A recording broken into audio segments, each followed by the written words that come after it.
Hello, and welcome to another video with videos to fall asleep to. In this video, we will cover the history of golf. Be sure to like, comment, and subscribe for more videos. Think about the premise. You are standing in a field.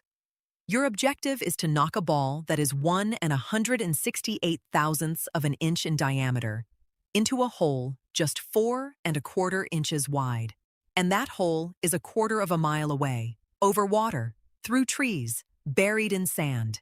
It is, on paper, an exercise in utter futility. Mark Twain allegedly called it a good walk spoiled. But to understand the history of golf is to understand a 500-year obsession.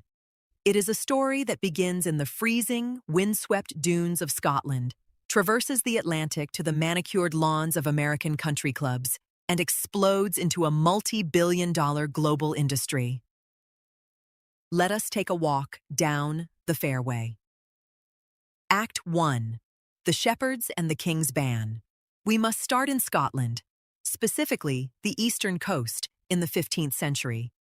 Now, historians will argue that the Romans played a game called paganica, with a bent stick and a stuffed leather ball, or that the Chinese played chuiwan during the Ming Dynasty. The Dutch had a game called kolf played on ice. But modern golf, hitting a ball into a hole in the ground over a sprawling landscape, was born on the Scottish links. Links is an Old English word for rising ground or ridges. It refers to the sandy, undulating wasteland that connects the sea to the arable farmland. It was useless for growing crops. It was only good for grazing sheep. Legend has it that bored shepherds, using their curved wooden crooks, would knock smooth stones into rabbit holes to pass the time. The landscape dictated the game. The wind shaped the shots. The bunkers weren't designed by architects. They were natural depressions where sheep huddled to escape the biting coastal gales, scraping away the grass and exposing the sand. The game was raw, unregulated, and wildly addictive. So addictive, in fact, that it became a threat to national security. In 1457, King James II of Scotland was facing a potential invasion from the English. He needed his citizens to practice archery. Instead, they were out on the dunes, hitting pebbles with sticks. So the king issued an Act of Parliament officially banning golf. It is the first written record we have of the sport, and it is a ban. A testament to how deeply this game sinks its hooks into the human psyche. Of course, the ban didn't work. The Scots kept playing. Eventually, the monarchy gave up, and by the 16th century, the royals were playing it themselves. King James IV bought his first set of clubs in 1502, and his granddaughter, Mary, Queen of Scots, became the first known female golfer. In fact, she allegedly coined the term caddy. She used to have French military cadets, carry her clubs for her. Act 2. The Gentleman and the 13 Rules. For centuries, golf was chaotic. There were no set rules. You played across whatever land was available, to whatever holes were dug. A course could be 5 holes, or it could be 22. But as the 18th century rolled around, the Age of Enlightenment demanded order. In 1744, a group of men in Edinburgh formed the Gentlemen Golfers of Leith. They wanted to host a tournament, offering a silver club to the winner. But to have a tournament, you needed rules. So, they drafted the first 13 rules of golf. They were remarkably simple. Rule 1. You must tee your ball within a club's length of the hole. Yes, back then, the tee box and the previous green were the exact same place. 10 years later, in 1754, another society formed a few miles up the coast. The Society of St. Andrew's Golfers. They adopted the Leith Rules. St. Andrews is a name that commands religious reverence in the sport. It is the old course, the home of golf. St. Andrews originally had 22 holes, but in 1764, they decided that the first 4 and the last 4 were too short, so they combined them, reducing the total to 18. Why are there 18 holes in a round of golf today? Not because of some grand architectural or mathematical theory. simply because a group of Scottish gentlemen 2.5 centuries ago decided their local course felt a bit cramped. The rest of the world just blindly followed. Act 3. The Feathery and the Gutty. If you want to understand why golf was a sport for the aristocracy for so long, you have to look at the ball. Up until the mid-19th century, golfers used a ball called the feathery. Making a feathery was an agonizing process. A leather maker would take a top hat full of wet goose feathers and stuff them, using a specialized iron tool, into a tiny, wet leather pouch. As the leather dried, it shrank. As the feathers dried, they expanded. This created a rock-hard, tightly packed ball. It took a skilled craftsman an entire day to make just 3 or 4 balls. Consequently, a single feathery cost more than the club used to hit it. And worse, if it got wet, or if you hit it wrong, it would burst open in a cloud of feathers. Golf was prohibitively expensive. But in 1848, everything changed. A Scottish clergyman received a statue shipped from Malaysia. The statue was packed in a rubbery sap from the sapodilla tree, called gutta percha. Someone discovered that if you heated this sap, you could mold it into a sphere. When it cooled, it was hard, durable, and completely waterproof. They called it the gutty. The gutty could be mass-produced in molds. It was cheap. And suddenly, the working class could afford to play.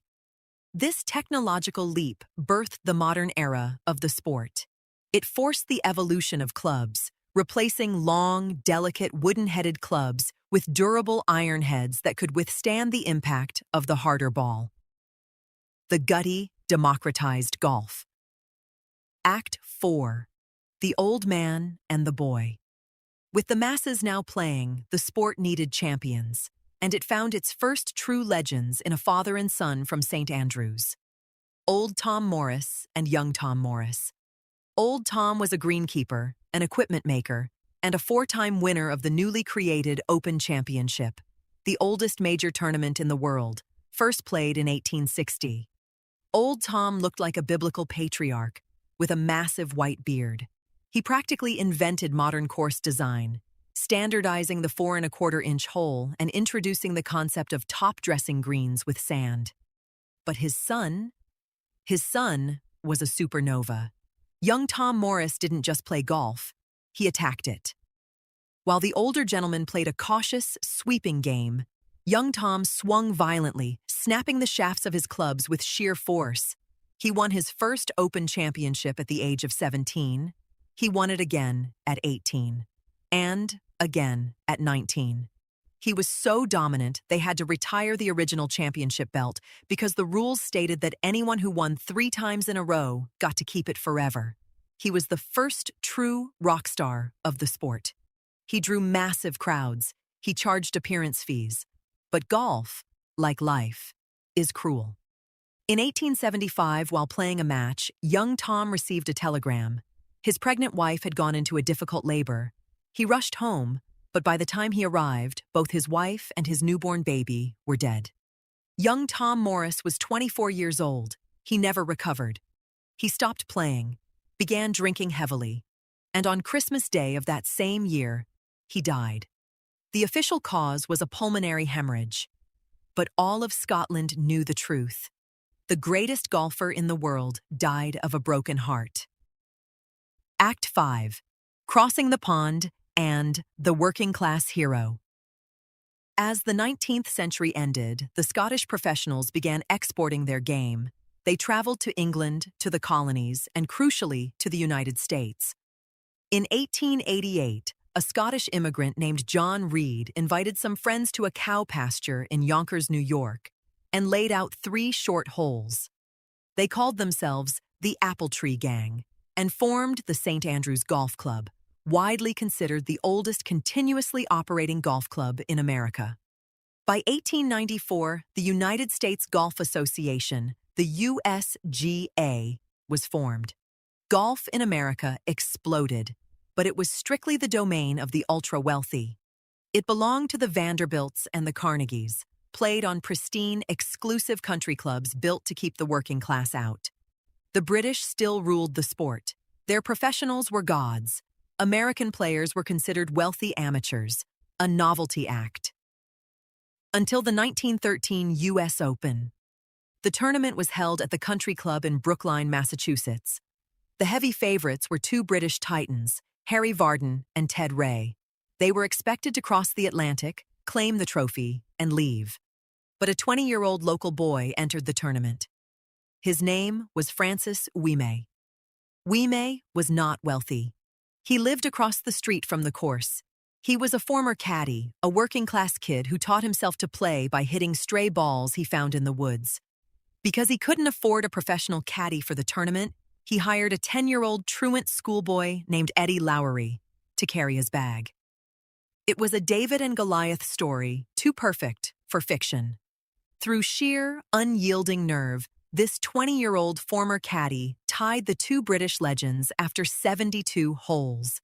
An 18-hole playoff was scheduled for the next day. Thousands of Americans who had never cared about golf before swarmed the course. Ouimet didn't just beat them. He dismantled them. He shot a 72. Vardon shot 77. Ray shot 78. When Ouimet walked off the 18th green, hoisted onto the shoulders of the crowd, the perception of golf in America changed overnight. It wasn't just a game for the rich anymore. If a caddy from Massachusetts could beat the best in the world, anyone could play. In the 10 years following Ouimet's victory, the number of golfers in America grew from 350,000 to over 2 million. Act 6. The Golden Age and the Titans. The 20th century became the era of the Titans. First came Bobby Jones, a lawyer from Georgia who never turned professional. He played strictly as an amateur. In 1930, he won the Grand Slam, all 4 major championships in a single calendar year. He then promptly retired at the age of 28, bought an old indigo plantation in Georgia, and co-designed his own private course. He called it Augusta National, and he created a little invitational tournament there. You might know it as the Masters. Then came the post-war era, the age of television. If you want to put a sport on television, you need a star who looks good on camera. Enter Arnold Palmer.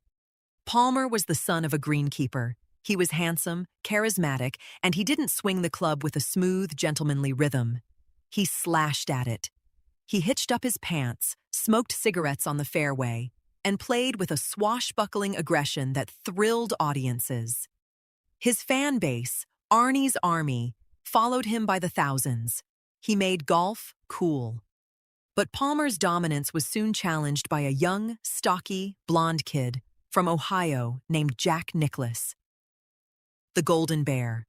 If Palmer was the heart of the game, Nicklaus was the cold, calculating brain. He overpowered courses. He hit the ball higher and further than anyone else, and he possessed an iron will.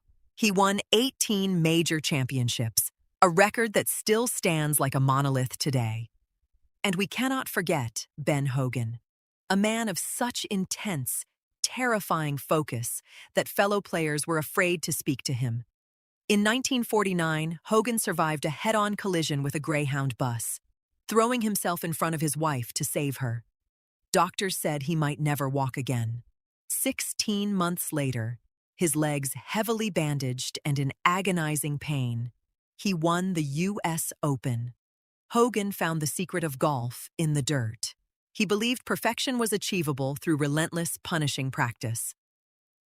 Act 7. The Tiger Era. By the 1990s, golf was wealthy, popular, and deeply, deeply white. It was comfortable. It was country club corporate. And then, in 1997, a 21-year-old kid walked up to the first tee at Augusta National. Tiger Woods. Tiger Woods did not just win the 1997 Masters, he annihilated it. He won by 12 strokes. The most hallowed, traditional, historically exclusionary club in America was utterly conquered by a young Black and Asian man who hit the ball distances that defied physics. Tiger changed the DNA of the sport. Before Tiger, golfers were not considered athletes. They were guys who walked in the sunshine and had a few beers at the 19th hole. Tiger was a machine. He lifted weights. He ran miles. He wore a red shirt on Sundays, and he possessed an intimidating, predatory aura that literally caused his opponents to collapse under pressure. He forced courses to tiger-proof their layouts, adding hundreds of yards of length just to combat his driving distance. It didn't work. In the year 2000, he won the U.S. Open at Pebble Beach by 15 strokes. It remains the most dominant performance in the history of professional sports. Tiger brought billions of dollars in television revenue. He made everyone around him richer. He turned a niche country club pastime into a global athletic spectacle. Even through his personal scandals, his injuries, and his agonizing surgeries, the world could not look away. When he won the Masters again in 2019, fused spine and all, it was a resurrection that transcended golf. Act 8. The Modern Machine. Which brings us to today. Modern golf is a game of space-age technology and hyper-analytics. The clubs are made of titanium and carbon fiber. The balls are meticulously engineered urethane that can withstand swing speeds of 130 miles an hour. Players like Rory McIlroy and Scottie Scheffler are physical specimens, dissecting courses with TrackMan data, spin rates, and launch angles. The sport is currently fractured, embroiled in a massive corporate civil war between the traditional PGA Tour and the Saudi-backed LIV Golf League, fighting over billions of dollars and the moral compass of the game. But step away from the billions. Step away from the television cameras and the corporate sponsors. Epilogue: The Ultimate Mirror. What is golf, really? Why do millions of amateur players wake up at 6 a.m. on a Saturday, pay exorbitant green fees, and subject themselves to hours of frustration, slicing balls into lakes and hacking out of deep grass? Because golf is the ultimate mirror. In soccer, you can blame a bad pass. In tennis, you can blame an unpredictable opponent. In golf, the ball is stationary. It isn't moving. It is just sitting there, staring at you. There is no defense. There is no one to tackle you. There is no referee to bail you out. It is entirely, terrifyingly up to you. It is a battle against the wind, the rain, the grass, and the sand. But mostly, it is a battle against the demons in your own head. It is a sport of millimeters, where a slight twitch of the wrist can be the difference between a soaring, majestic drive and a ball lost forever in the woods. It is a game that cannot be perfected. It can only be played. From the freezing, sheep-bitten dunes of 15th century Scotland to the pristine, manicured cathedrals of modern America, the pursuit remains exactly the same. It is just a person, a stick, and a tiny white ball, searching for a moment of absolute